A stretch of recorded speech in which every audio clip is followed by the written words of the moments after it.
Capítulo 15. Llenos de ambición. Aimee se sintió incómoda, y sus manos comenzaron a sudar.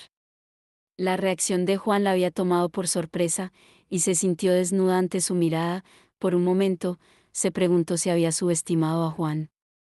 La forma en que él la miró, con una mezcla de repulsión y desdén, la hizo sentir pequeña y ridícula. Su seguridad se desinfló como un globo agujereado, y por un momento, se quedó sin palabras, incapaz de responder a la dureza de sus palabras. Juan no quiso quedarse más tiempo frente a ella. «Eres una sinvergüenza descarada, meretriz», soltó Juan, su voz ronca y dominante. Después de la conversación con Juan, Aimee se quedó sentada bajo el árbol, observándolo mientras se alejaba hacia el establo. Mónica, que había observado la escena desde lejos, giró hacia otro lado para entrar en la casa grande. No quería encontrarse con su hermana, pero no pudo evitarla por mucho tiempo. Aimee siguió a Mónica hacia la sala, y al llegar, le habló en un tono despectivo. «Veo que te encanta andar detrás de los hombres», le dijo, su voz llena de enojo y desprecio. Mónica se quedó allí mirándola, sin entender por qué la agresión tan repentina. «No sé de qué hablas», le preguntó, intentando mantener la calma. Aimee se rió, un sonido que parecía más bien un ladrido. «No te hagas la tonta, Mónica. Sabes perfectamente que no soy una mujer que se deje rechazar fácilmente». Mónica levantó sus hombros, intentando mantener la indiferencia. «No sé de qué hablas, Aimee. Pero ahora estoy muy cansada y tengo otras cosas que hacer». Aimee se rió de nuevo, un sonido que parecía más bien un insulto. «¿Crees acaso que ese hombre puede fijarse en ti? Es un hombre que ha tenido demasiada experiencia en la vida y ha conocido mujeres mucho más interesantes que tú. Así que bájate de esa nube, hermanita». Mónica se sorprendió ante las palabras hirientes de Aimee, pero las desestimó. Después de todo, ella misma no esperaba nada acerca de Juan. Solo era su cercanía por el trabajo que se estaba realizando en la escuela, y nada más. Al menos eso pensaba ella. La tensión en el aire era palpable, y Mónica podía sentir la ira y la frustración de su hermana. Intentó mantener la calma y no darle importancia a las palabras de Aimee. «No estoy detrás de nadie», dijo con firmeza. «Solo estoy haciendo mi trabajo». Aimee la miró con desdén. «No me mientas, Mónica. Sé que estás interesada en él. Pero te digo algo, no tienes ninguna oportunidad. Juan es un hombre que sabe lo que quiere, y no es una mujer como tú». La conversación se estaba volviendo cada vez más tensa, y Mónica decidió que era hora de terminarla. «Me voy a descansar», dijo, y se dio la vuelta para subir a su habitación. Aimee la miró con una mezcla de enojo y triunfo, sabiendo que había logrado herir a su hermana. La sala se quedó en silencio, solo se escuchaba el sonido de los pasos de Mónica subiendo las escaleras. La tensión entre las Capítulo hermanas 13. era evidente, y Cada quien su parecía que iba a ser difícil de resolver. La casa grande estaba llena de actividad, cada uno de sus habitantes absorto en sus propios pensamientos y planes. Catalina, Capítulo en su 13. habitación, se sentaba frente al espejo, reflexionando sobre la conversación que había tenido con Andrés. La mención de Juan había despertado en ella una serie de posibilidades que no había considerado antes. Si Andrés estaba dispuesto a reconocer a Juan como su hijo, eso podría significar un cambio significativo en la posición social de su hija. La idea de que su hija pudiera casarse con alguien de buena familia y tener un futuro asegurado la llenaba de entusiasmo.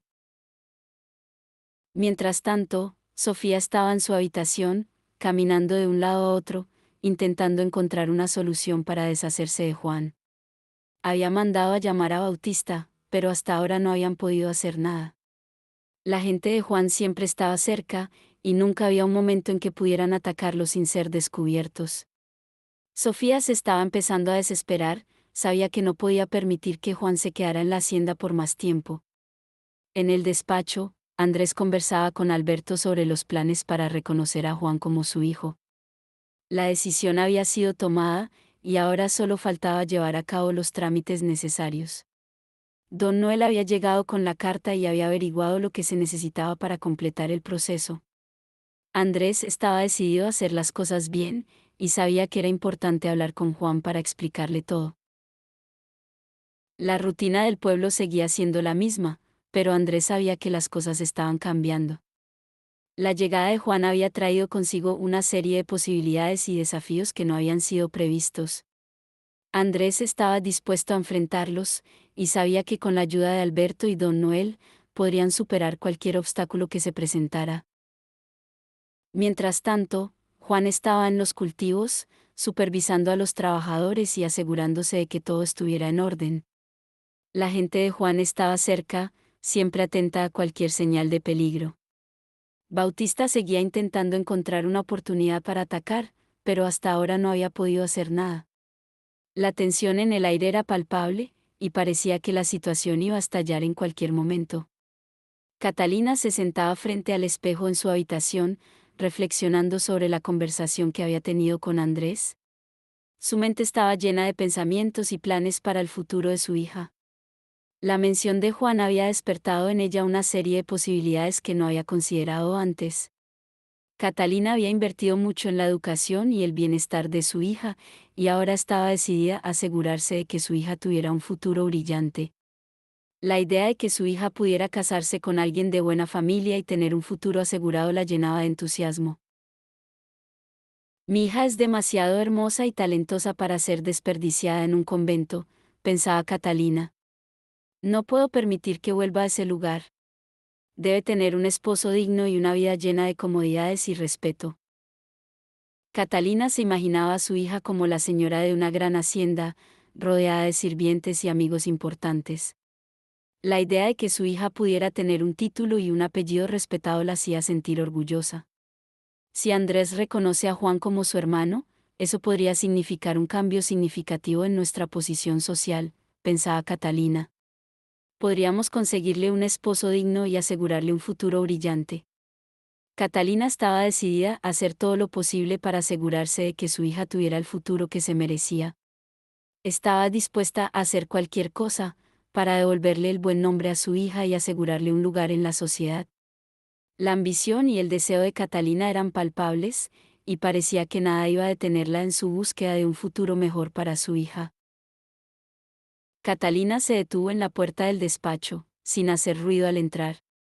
Andrés, don Noel y Alberto estaban tan absortos en su conversación que no se percataron de su presencia.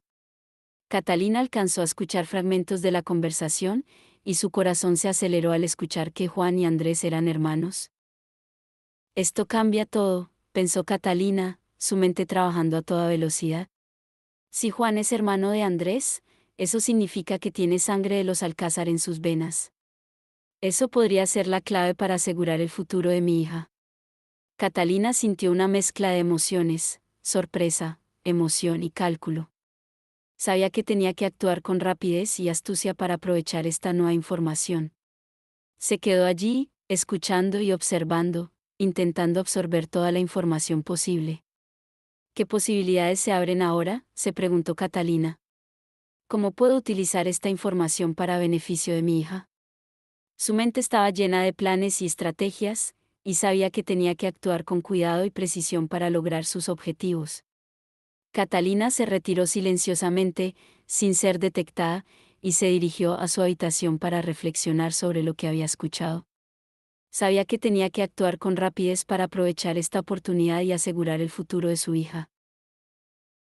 Catalina entró en su habitación, buscando un momento de tranquilidad después de escuchar la sorprendente noticia sobre Juan y Andrés. Sin embargo, se encontró con Mónica, que la estaba esperando sentada en una silla, con una expresión curiosa en su rostro. «Madre, te estaba buscando», dijo Mónica, levantándose de la silla y acercándose a Catalina. «Quería hablar contigo sobre la escuela y los arreglos que estamos haciendo». Catalina sonrió, agradecida por la distracción. «Ah, sí, la escuela. ¿Cómo va todo por allí?», preguntó, sentándose en la cama y haciendo un gesto para que Mónica se sentara a su lado. Mónica se sentó, y comenzó a hablar sobre los progresos que habían hecho en la escuela, y cómo Juan había estado trabajando mucho para asegurarse de que todo estuviera listo para la reapertura. Catalina escuchó atentamente, notando la forma en que Mónica hablaba de Juan con una mezcla de admiración y respeto. La conversación fluyó naturalmente, y Catalina aprovechó la oportunidad para sondear un poco más a su hija. ¿Te gusta trabajar con Juan?, preguntó, mirando a Mónica con interés. Mónica se encogió de hombros, intentando mantener la calma. Es un buen hombre, madre. Trabajador y cumplido. Pero Catalina podía ver la sombra de una sonrisa en sus labios, y sabía que su hija estaba escondiendo algo. Mónica sintió un nudo en el estómago al recordar las palabras hirientes de su hermana y los comentarios crueles del pueblo. La imagen de Juan, que había comenzado a formarse en su mente como alguien fuerte y honesto, se tambaleó ante la duda y el miedo. No puedo permitir que me vuelvan a lastimar, pensó Mónica, intentando protegerse de los sentimientos que comenzaban a surgir en su corazón. No puedo dejar que me hagan daño de nuevo. La duda y el miedo se apoderaron de ella, y Mónica se sintió atrapada entre sus sentimientos y la realidad cruel del pueblo. Sabía que no podía confiar en nadie, y menos en alguien como Juan, que parecía tener el poder de lastimarla con solo unas palabras. Mónica se levantó de la cama, intentando sacudir los pensamientos negativos que la invadían. No voy a dejar que esto me afecte, se dijo a sí misma. Voy a seguir adelante, sin importar lo que pase. Pero en el fondo de su corazón, Mónica sabía que no era tan fácil. Las heridas del pasado todavía estaban frescas, y la posibilidad de ser lastimada de nuevo era un miedo que la acompañaba constantemente. La cena se desarrolló en un ambiente cálido y acogedor en el comedor de la hacienda. La mesa estaba llena de delicias locales, y la conversación fluyó con facilidad entre los comensales. Andrés y Alberto hablaban sobre la situación de la hacienda, mientras que Catalina y Sofía discutían sobre los últimos eventos sociales en el pueblo. Pero cuando Alberto comenzó a contar historias de Europa, la conversación tomó un giro inesperado. He visto las óperas más hermosas en París, dijo Alberto, con un brillo en los ojos. Y las modas más recientes de Londres son simplemente impresionantes.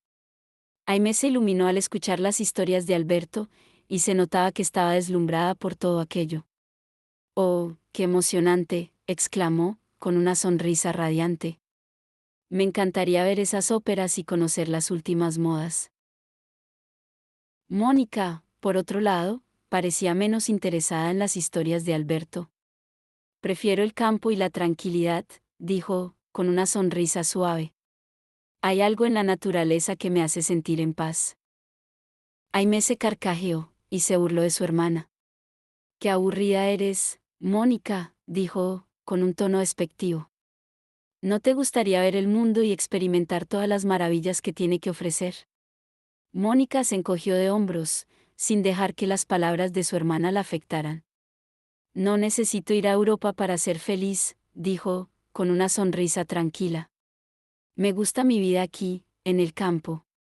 La conversación continuó, con Alberto contando más historias de Europa, y Aimee escuchando con avidez. Mónica se mantuvo al margen, disfrutando de la comida y la compañía de su familia, sin dejar que las burlas de su hermana la molestaran. Juan observaba a Mónica con interés, fascinado por sus reacciones durante la cena. A pesar de que parecía una mujer sumisa, sus respuestas eran asertivas y determinadas, y una calidez iluminaba sus ojos de vez en cuando. Juan se sintió atraído por su personalidad y su belleza, y por un momento se permitió soñar con la posibilidad de estar con ella. «¿Qué tal si fuera posible?», pensó Juan, su mente vagando hacia un futuro imaginario. «¿Qué tal si pudiéramos construir una vida juntos en esta hacienda? O mejor aún, ¿qué tal si pudiera llevarla a Europa y mostrarle el mundo? Mostrarle las islas y una vida que ella se merece». La idea de mostrarle el mundo a Mónica lo emocionaba, y Juan se imaginó a sí mismo llevándola de la mano por las calles de París, mostrándole la Torre Eiffel y los jardines de Luxemburgo. Se imaginó a Mónica sonriendo y riendo, con sus ojos azules brillando de alegría. Cuando sus miradas se encontraron, fue como si todo lo demás hubiera desaparecido. Juan se sintió absorbido por la intensidad de sus ojos, y por un momento, se olvidó de todo lo que lo rodeaba. Fue como si el tiempo se hubiera detenido, y solo existieran ellos dos en ese momento. Juan se sintió absurdo por la forma en que se había dejado llevar por sus pensamientos, pero no podía negar la conexión que sentía con Mónica. La miró de nuevo, y esta vez, ella sostuvo su mirada, con una leve sonrisa en sus labios.